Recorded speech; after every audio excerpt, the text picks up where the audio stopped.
All right, so we're going to go ahead and get started, and I guess those who are joining us, they can get on as we go through.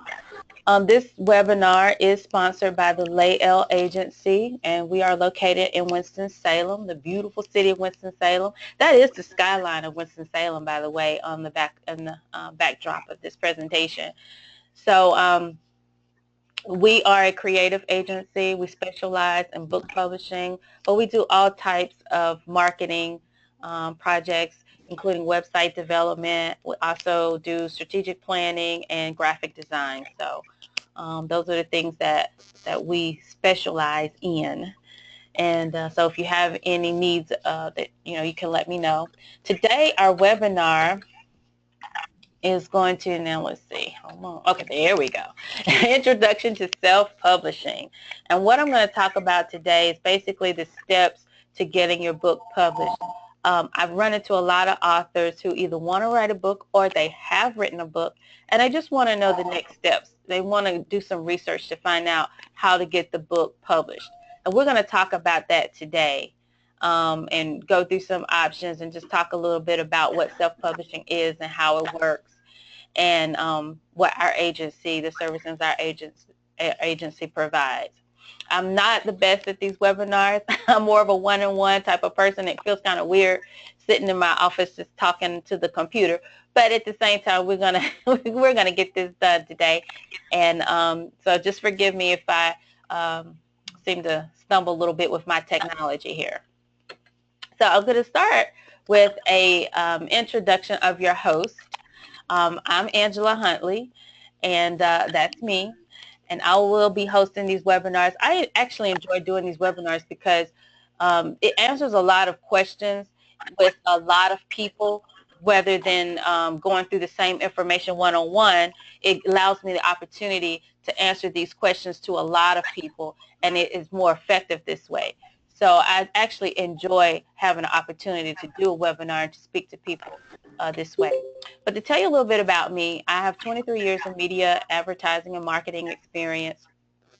I spent most of those years in television, but several years also in radio, and I have been in newspaper as well as print advertising. So with that background, a few years ago, I was in a transition in between jobs, had a lot of time on my hand, and God gave me an idea for a children's book series. And so I started writing, and I wrote and published the very first edition of They Call Me Ham, which is a children's book series about an 8-year-old boy named Ham and his best friend Bucket and their childhood adventures. So it is a funny book. I actually raised 2 sons, so you can imagine I have tons of stories to write about, and that's kind of the inspiration for my book.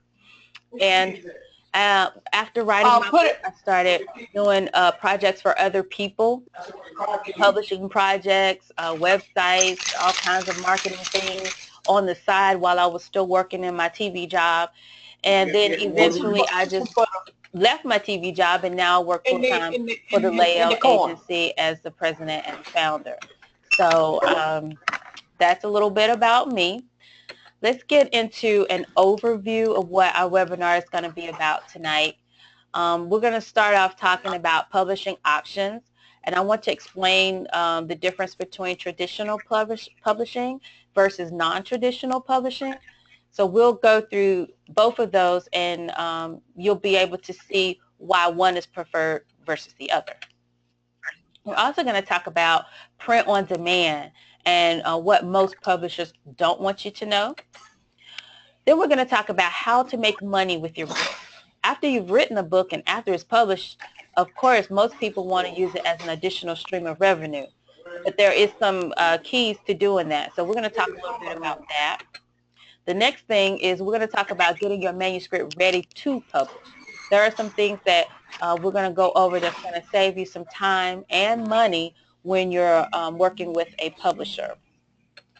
And then the last thing, like I said, the last 5 or 10 minutes, I will hang around after our 30 minutes is over. I will hang around for another 5 minutes or so. If there's questions, if there's not any questions, or if you don't want to put your question on the chat, no one can see it but me. But if you don't want to put it on your chat, you'll be given my contact information at the end of the webinar, and you can call me directly or email me directly, and then I'll be more than happy to answer any questions that you have. And I just want to make sure those of you who are on the phone, your audio, thank you so much. The person who was talking to me before, thank you so much for muting your phone. But if anybody else, if you will, just make sure that your phone is muted so that we won't have any interruptions. I appreciate it. So let's go into talking about the two types of publishing. First, we're going to talk about traditional publishing versus non-traditional publishing, which is also known as self-publishing. Traditional publishing, let me explain a little bit about what it is. Now, obviously, it's called traditional publishing because it is the oldest way of publishing. Not the best, but the oldest. And it starts, well, basically, how it happens is an author writes a manuscript. The author sells the completed manuscript to a publishing house. Now, it does sound like a really good idea when you think about that one word, sells the manuscript. That means you're getting some money for your manuscript, which is usually can be a good thing. But it turned out to be a source of frustration for a lot of authors because first off, you have to get a publishing house to accept your manuscript and offer you money for your manuscript. And a lot of authors were finding that they spent months and even years submitting their manuscript to several different publishing houses only to get letters in return saying, I'm sorry, but we're not going to be able to publish your book at this time. So that's very frustrating for an author. And it doesn't mean that what you wrote is not worthy to be published. Not at all. It doesn't mean that you're not a good writer or your story isn't good. It usually has a lot to do with what is marketable at the time. What is the marketing trends and what publishing houses believe they can sell. It may be an excellent story, but if they don't think they have a place in marketing for it and don't see the money, how they're going to make money off of it initially, then they're not going to offer to publish a book. And that has happened to several famous authors. I'm sure you've heard the stories about how J.K. Rowling, she's the lady who did the, what was it, the wizard, the little boy wizard, Harry Potter, I think it is, Harry Potter.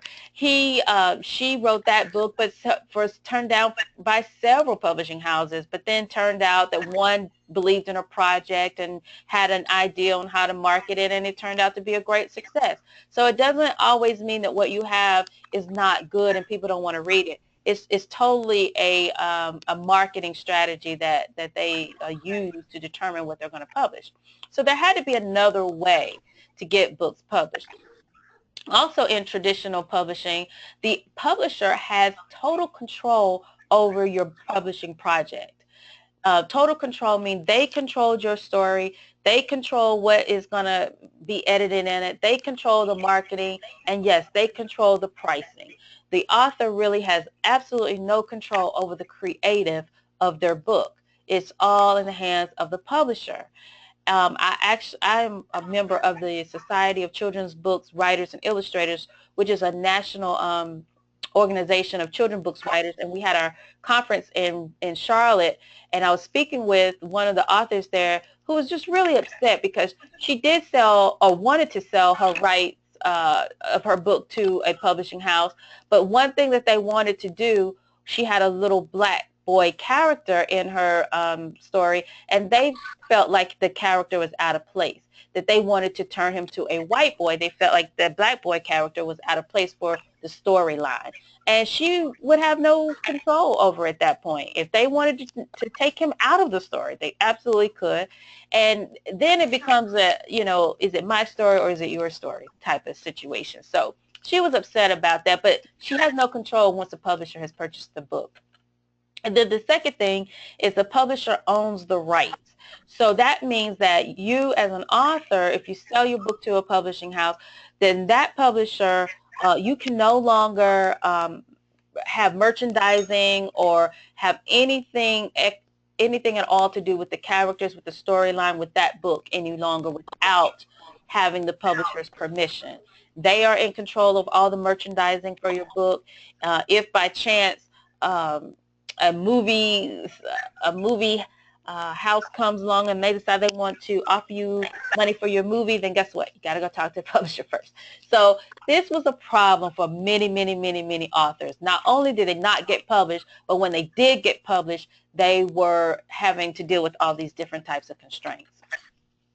So then that brought us into the popular way of publishing non-traditional publishing in the 80s and 90s. I hope you guys like my representation of the 80s and 90s. That's what the 80s and 90s kind of represent to me. E.T., Will Smith, Rubik's Cube. So anyway, back in the 80s and 90s, back in the day, self-publishing started to become very popular. And it was for good reason, all the reasons we talked about for the non-traditional publishing, but it had some problems. In the 80s and 90s, self-publishing, although it was becoming an alternative, it did have problems in that it was expensive. The average author was spending anywhere between $5,000 to $30,000 to get their book published. And that's a problem, which really made it out of reach for a lot of authors. It kind of was exclusive to those who just had money to invest in their book project. But, you know, a lot of people just didn't have $30,000 laying around to publish a book. Then you also had to deal with order minimums. They would require authors to purchase at least 1,000 books in order to get a book published. And you know how if you've ever done some publishing, maybe not in recent days, but maybe in the past, the more you published, the cheaper each item would be. And that was the situation. You had to purchase a lot of books in order to make each unit cost less so that you could make a profit when you did sell your book. So that posed a problems for authors, as well as authors had to be responsible for stocking their books and distribution of their books. So by you ordering thousands copies of your book, you had to have a place to put these books. And then you had to figure out a system to get the books out to readers. And that left a lot of authors looking like this. Their storage units and their homes looked like this. Instead of having money in the bank, their money was tied up in books that did not sell, tied up in boxes in garages and in basements. So there was some improvement that had to be made with self-publishing, which brings us to the early 2000s, where we had the introduction of print on demand, which is the way our agency helps authors get their books printed in an effective and inexpensive way. We use this system of print on demand. So I want to talk to you about what print on demand is. Let's start with a little scenario here of how it works. You start off with a book that an author has written. The book goes to the printers, okay? And then the printer is responsible for not only printing the book, but they also get involved with the distribution of the book. So that distribution can go to customers or to the author themselves, but it goes from the author's hands to the printer and then to distribution. And I'll explain to you a little bit more in detail. The introduction of digital printing is what made print on demand possible. You kind of, if you think back to when the way we used to take photos, we used to have to take the photo, then take the film to the drugstore, and then the drugstore would, a week or maybe two, they would have your films developed in the pictures, and then you can finally go back and see what it is you took. Well, digital photo has changed that whole process to where we now can get our photos right away. We can see what we're taking at the time we take it, and we can print them off on our computer. We can store them on our computer database. So digital photo has done what digital printing has done in printing. So they basically work hand in hand. So digital printing has allowed for better quality prints and also for faster production, which always equals less expensive costs. Whenever you can get something done better, faster, more easily done, then it does always cost less, which kind of even the playing field for a lot of authors. It made publishing available to uh, any author that wanted to write their books. And it also allowed the author to not have to worry about keeping inventory. In other words, if you only want one book, one copy of your book, you can send off to the printers for one copy of your book, and they will print that one copy of your book for the same price that they would have printed 1,000 books per book. So in other words, if you had a customer that went on one of the booksellers like Amazon.com, their order is going to the printer, and then the printer is shipping that book to them. So that's how print on demand has become popular and has really revolutionized publishing today and made it available for authors to be able to get their books printed less expensive with the same, well actually better quality, faster production, and not have to worry about keeping inventory. So what traditional publishers don't want you to know is that you don't need them, because now you are able to use print on demand to do all the things that they have been cornering the market with for so many decades. Now this available to every author at a very inexpensive price. So with print on demand, you get to distribute your book out to the masses. And when I say the masses, by using a distribution channel such as the Amazon.com, the BarnesandNoble.com, the NASCorp distributions, which distributes to all the libraries and all the schools, books are being able to be distributed throughout the United States as well as Australia, the UK. I actually got an invoice a couple months ago where my book was being sold in Australia. So that's pretty exciting to me to know that my book is reaching outside of the borders of the U.S. to children that are enjoying the story. So it made it well worth my efforts to write this book too. So, and then also it allows you, print on demand allows you to maintain control and all the rights of your manuscript, which is so important. It was important to me, which is why I decided to take the route of self-publishing my book. So when you have total control of your book, these are the things that what that means to you.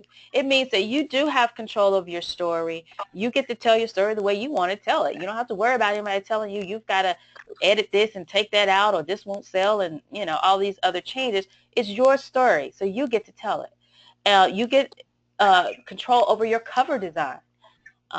Deciding your cover design is the most important thing. Your title and your cover design is the biggest and the first major step you're going to make in marketing your book. You also get to decide on the layout of your book. You get to decide on marketing of your book, and yes, you get to decide on the pricing of your book. You get to determine how much of a profit you want to make of your book. Now, that brings us to what everybody wants to know. How do you make money with your book? Okay, because if you're going to spend the time to actually write a book and publish it, then you want to do the steps to make it successful, and you want to see, you know, have money goals on what you can make off of your book. And so let's talk about money right now. So in this section, making money with your book, I'm going to give you some scenarios on how to make money with your book. The first thing is, I want everyone to understand, and I always share this with authors, especially first-time authors. A lot of times they get this false impression that once they publish a book and the book is available through the distribution points, that they can just sit back and watch the you know, profits come in from all these booksellers all over the world, and you know, they're just going to be chilling while the book is out selling, and that doesn't happen that way. And I'm going to explain and break it down to you how to have a sales strategy. That's a little bit ahead of us, but we're going to get there. We're going to talk about a sales strategy, because books sold through the booksellers is not going to be your most profitable way to sell your book. Now, understand, we do suggest that you use the booksellers to make your book available to the masses. because there are some customers that are going to want to purchase your book, and they may have an Amazon account, and they want to look you up and just purchase you through Amazon, and you need to be available there. There are going to be libraries that you're going to approach about your book, or maybe send out some marketing material about your book, and they're going to need to be able to order your book through their sources, because they're going to get the sellers, the booksellers discount. They're going to get a certain percentage off of your retail price, so they need to use certain channels to order their books. So in that regard, your book does need to be available through those channels, but it's not going to be your most lucrative way, and let me show you why. So here is the formula of how books, the profits are calculated when your book is sold through booksellers.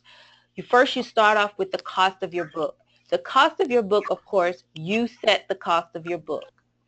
And then they're going to back out booksellers discount, which the industry standard is 55%. And then they're going to back out the cost to print your book. And then what's left is what you get. Let's take a look at that. Let's put some real numbers to it. So if we put some real numbers to it, let's say you set your book cost at $14.99. So your book costs $14.99 retail. Then you have to take away the bookseller's discount, which again is 55%, your standard, industry standard. And then you need to back out the cost to print your book. Generally, I put $4.25 on here because that's a pretty average cost for a paperback of probably between 100 and 160 pages. You would end up paying about $4.25 to print it. So that's what your book would cost for you, the author. So basically, when you do the math, the $14.99 minus the 55% industry standard discount, and then the $4.25 it costs to print your book, you're going to be left with the difference, which is $2.50. So yes, that is all you're going to make off of your book through a bookseller, $2.50. Now, if they're selling 1 million books for you, then $2.50 sounds pretty good. But chances are you may not sell 1 million books through the bookseller. But here's what you do to make money. Let's go through selling the book yourself or through the author's website. And yes, we always suggest that an author have a website. I mean, in this day and age, you almost don't exist if you don't have a website. And then plus the website allows you to not only sell your book, but also to offer your customers ebooks as well. So we do recommend an author have a website, or you sell your book in person. And those could be book signings, speaking engagements, appearances. I have one author who is, he's at colleges, he goes to people's houses. I mean, I always recommend that you never turn down an invitation to come and talk about your book, because he took an invitation to a house that had probably about 7 people. It's like a little book club. He talked about his book, but then that person got him a speaking engagement at ECU. So it turned out to be a very good, a good thing that he showed up at this person's house with his book to do the meeting with the book club. So always accept every appearance that you get. Those personal appearances do add up. So let's look at this. So if you do the personal appearance or you're selling books through your website, then the math is very simple.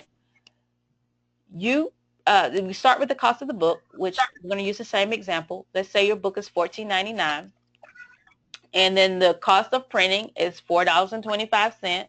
Then the rest is your profit, $10.74.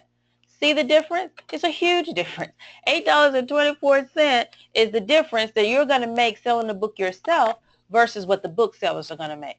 Basically, you have cut out the middleman, which is what you want to do at every opportunity. You want to get your hustle on.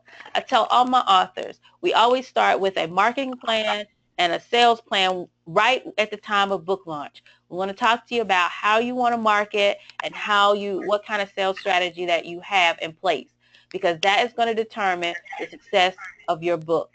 So those are the things that we're looking at the very beginning. We don't want to wait until, after the book has been out, now you're trying to figure out why is the book not selling. We want to have a plan from the very beginning. Now let's take a look at ebooks. Ebooks are very special because ebooks is straight profit. And let me show you why. An ebook, the formula, well, excuse me, let's start with, this is through booksellers. It's not straight profit if it's through booksellers. Ebooks, you start with the cost of the ebooks, you minus the bookseller's discount, which is the 55% industry standard again, and then that's going to be your profit. So now, if you notice, you don't have the cost of printing, obviously, because you're not printing anything. The ebook doesn't have to be printed, so you don't have that cost. But you do have the seller's discount. Now, the cost of your ebook, I put an example here, which would be $9.99. Again, that's a pretty average cost for a paperback book, because minus the cost of printing, you're able to sell it cheaper. So usually ebooks are cheaper than a printed book. So if your ebook is $9.99 and your bookseller is taking the 55% industry standard, which equals in this case $5.49, then that means you, the author, would make $4.49 off your ebook, which is better than the printed version, but it's still low. Now here's where we talk about straight profit. I was a little ahead of myself before. So when you have an ebook that you sell through your author's website, the math is very simple. The cost of your ebook equals your profit. You have no middleman, you have no printing costs, so then you get the full $9.99 that you have set your retail cost to be. So it's very, very simple. It really is to your advantage to get people to purchase ebooks when they can, because you do make more money off of ebook, and there's no cost involved. You don't have to ship anything. You know, there's really little effort with an ebook. So that's how you make money with an ebook. Now, I want to talk a little bit about, and I kind of alluded to this, and I said I'd get to it later. Now is later. We're going to talk about sales strategy. Remember when I said I always ask authors, so let's come up with a marketing plan and a sales strategy right at the book launch? Well, I'm going to give you an example of a sales strategy, a very simple one that can be modified as you go along with your book project. But let me just start with this one. Let's say you decide to do one event per week, and at that event you want to sell 25 books per event. So since there's 4 weeks in a month, that would total 100 books sold in a month. So one event per week, selling 25 books at each event, that's 100 books sold per month if you did one every week of the month. Okay? Now let's put some numbers to it. 25 books, again, we're going to use our $10 profit margin that we used in our previous example. So 25 books at a profit of $10 each, that equals $250 per event. And if you did 4 events, which is one event a week, but 4 events a month, then that total is $1,000 of revenue that you've made with your book that month. Now, you may decide $1,000 is not enough. I have one author that does triple this in a month. He's really hustling. He does about 2 or 3 events a week, and right now he's not working a full-time job, so he's able to do that. So, you know, it just depends on what your particular goals are. But this is just a simple way, a simple strategy using simple numbers to show you how to hustle and how you're going to make money with your book and not rely on the distribution channels to, you know, pay you your royalties, because it's just not going to be what you want it to be. So that's the simple one. It's so important that you have a marketing strategy in place, because it is key. It literally can mean the difference between making pennies on your book versus making dollars on your book. So it is so key, and you have to put into it what you want to get out of it. I just don't believe that if you spent the time to write the book and get it published, do the necessary steps to make it successful. Now that brings us to the last part of our webinar tonight. We're talking about getting your manuscript ready to publish. There are a few things that you should do that will help you to save time and money, and that's always good when you're talking about publishing. Saving time, saving money. So many of you may have written a book, or you're thinking about writing a book, so this is going to be really helpful for you in the process. So getting your book ready to publish, here's the things that you need to keep in mind. First, whenever you're starting to talk to a publisher and you want to submit to a publisher, make sure that you have a complete manuscript. It's never a good idea to submit a manuscript that you kind of don't think is complete, but you halfway think it's complete, and you submit it anyway, and then you come back and you decide you want to add some more chapters to it, but maybe the book designer has already started laying out your book, the graphic artist already started working on your cover, and then guess what? You come back with something else, then that means all of the steps that they've already done, they're going to have to redo them. So that's going to cost them time and cost you money. So I always have my authors make sure that their manuscripts are complete as you can make it. Now we know when it goes into edit mode, when we get the editors involved, we know that you may have to rewrite or change some things. That is a given. But it's a difference when you're going through the editing process with us and your manuscript is complete than when you decide I want to add a chapter or two to the book and we've already started our design. So make sure that your manuscript is complete. It'll save you some money. The second thing is you want to do is while you're typing, make sure you're mindful of how you are putting your manuscript together on paper. You want to use a very simple font like a Times New Roman.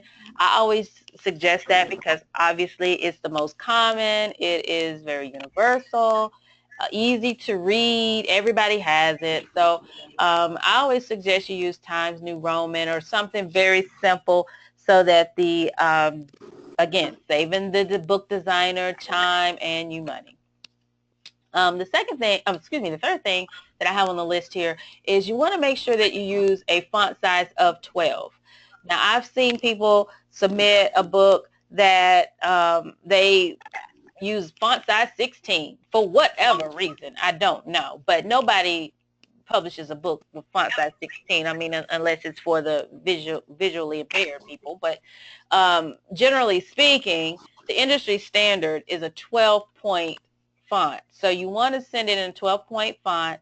And if there's anything in your book that maybe need to be a little bit bigger or a little bit smaller, let your book designer adjust those font sizes. But you submit everything in a size 12 point to the publisher.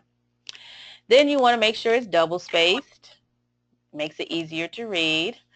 And you don't want to put any special layouts or special design in your manuscript. You just want to give it to them plain. Plain paper, plain type, plain font, double space. Just don't try to make it real pretty. Leave that up to your book designer. Again, if you turn it in fancy, they're going to have to strip all that fanciness off of it and make it plain in order to lay out your book. So save yourself time and money.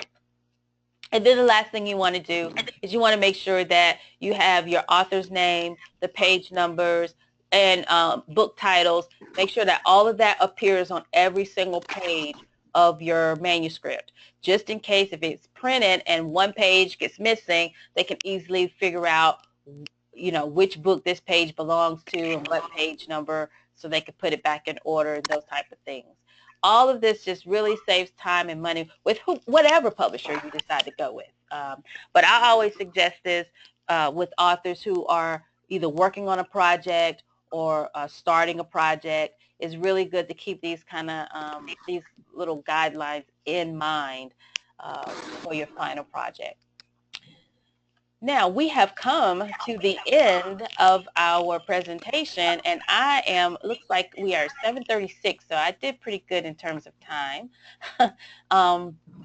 I do want to leave some time for questions. If any of you have any questions, please type them in the chat box for me. If you don't have any questions, or maybe if you want to talk with me directly, I do welcome you to contact me, to contact me directly. The Lael Agency, we walk our authors through all the steps that I talked to you about. When we get a manuscript, it goes into editing. We do the design of the cover. We have the book laid out.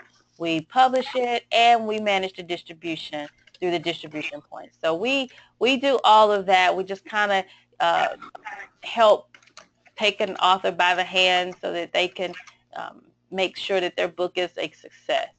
And if you need some help and you want to talk to me, my contact information is there on the screen now. That's my office number and my direct email. I also invite you to check out our website.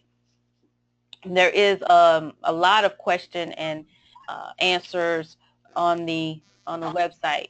Let's see, we do have a question here. It says, must the writer put material in chapters? And yes, you do need to write in chapters, and what we suggest you do is just start off with chapter 1, plain type. You don't have to make it fancy. Try to decorate the chapter beginning, because your book designer will decorate your chapter openings for you. But just simply type chapter 1. If you want to put a simple underline, that'll be fine. And then you just need to space down 2 spaces and then begin your typing. And then when you get to chapter 2, start off at chapter 2 on a new sheet of paper. Each chapter should start on a new sheet of paper, and then just plain type. And then we have another question that says, what about subheadings? And I assume you mean like a subtitle, maybe? Yes, subtitle.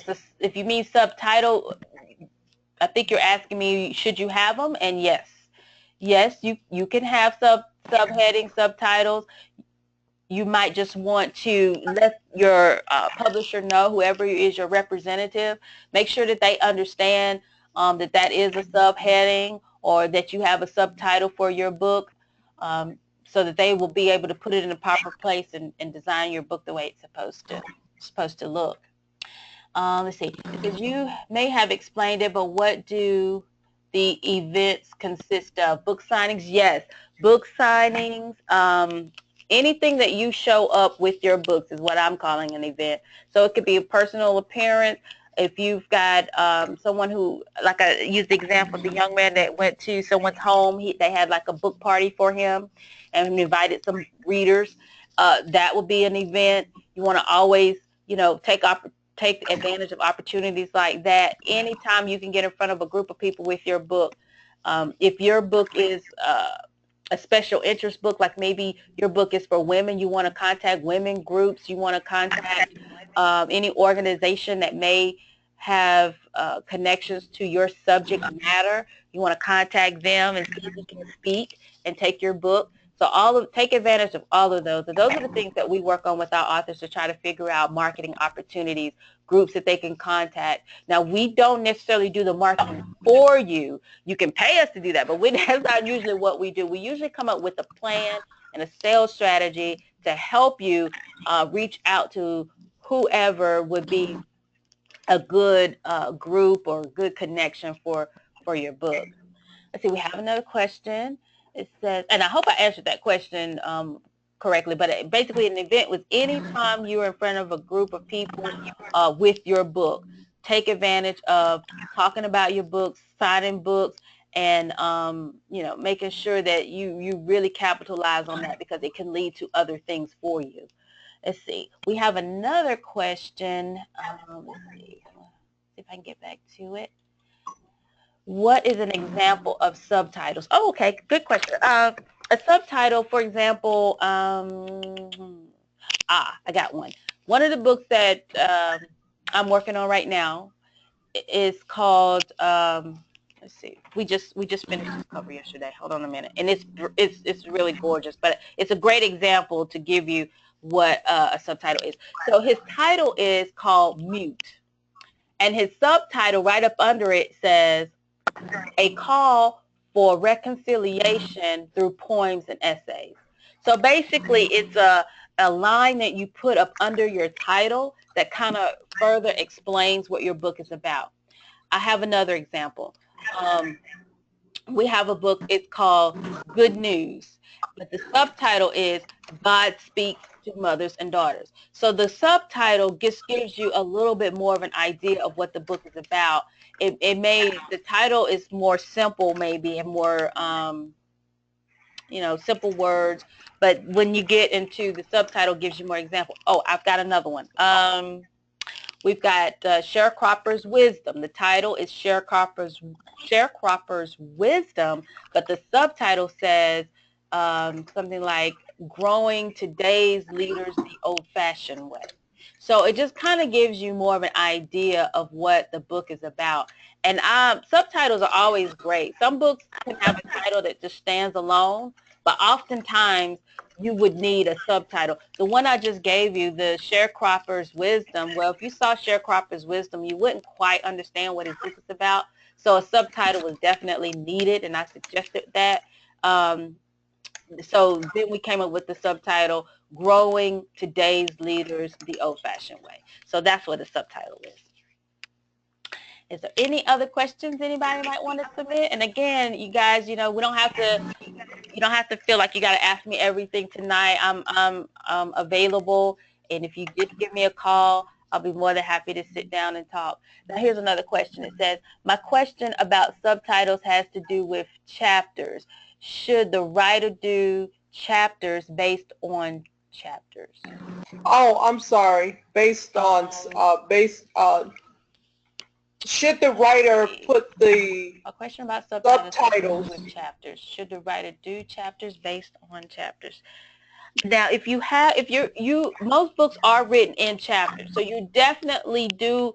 You don't have to say chapter 1. Maybe that's what you're asking me. I think you're asking me, do you have to just say chapter 1, or can you have a title for your chapter? And you absolutely can.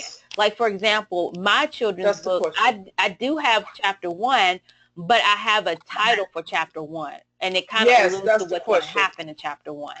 And then again, each chapter has a title. Now, what you don't want to do is you don't want to have some chapters that just say chapter 1 and chapter 2, and then some chapters that have titles. If you're going to have titles for every chapter. If you're not going to have titles, then just have chapter 1, chapter 2, chapter 3 throughout the whole book and keep it consistent. And I hope that answers your question. If not, let me know, and I'll try to clear it up. Anybody else got any other questions? I don't see anything else here. Let's see. How many pages should there be for each chapter? Now, that is a good question, and it really, there's not a real rule of thumb. I've seen books that have several pages for a chapter, but then you come to a chapter that only has 2 or 3 pages. It all depends on if it's a complete scene in the book. And what I mean by scene is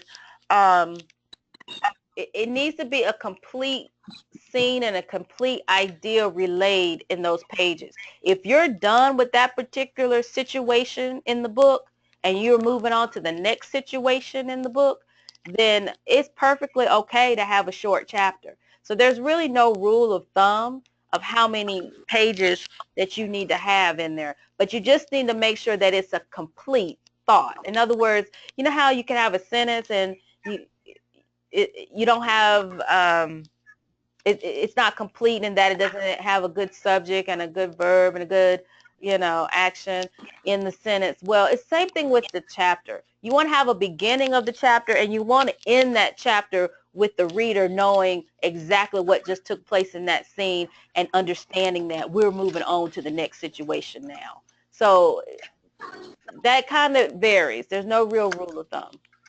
I think we got another question here. Okay, good. I think I answered her question about the titles of the chapters. Okay, guys, we are going to end our webinar. I really appreciate everybody for asking questions and joining the webinar tonight. Again, I mean it when I say I'm available. Just give me a call, and if by chance I'm not in the office, I'm really good at answering, returning calls. So if you don't get me when you call me, please leave me a message, and I will return your call and get right back to you.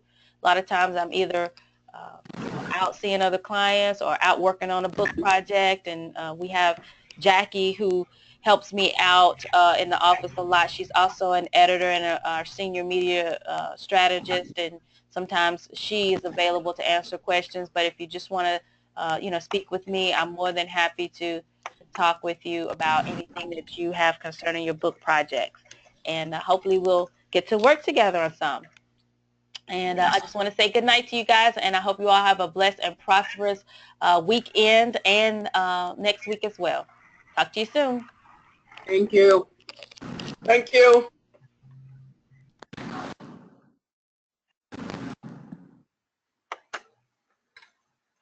Exit. Are you sure you want to leave the meeting? Yes.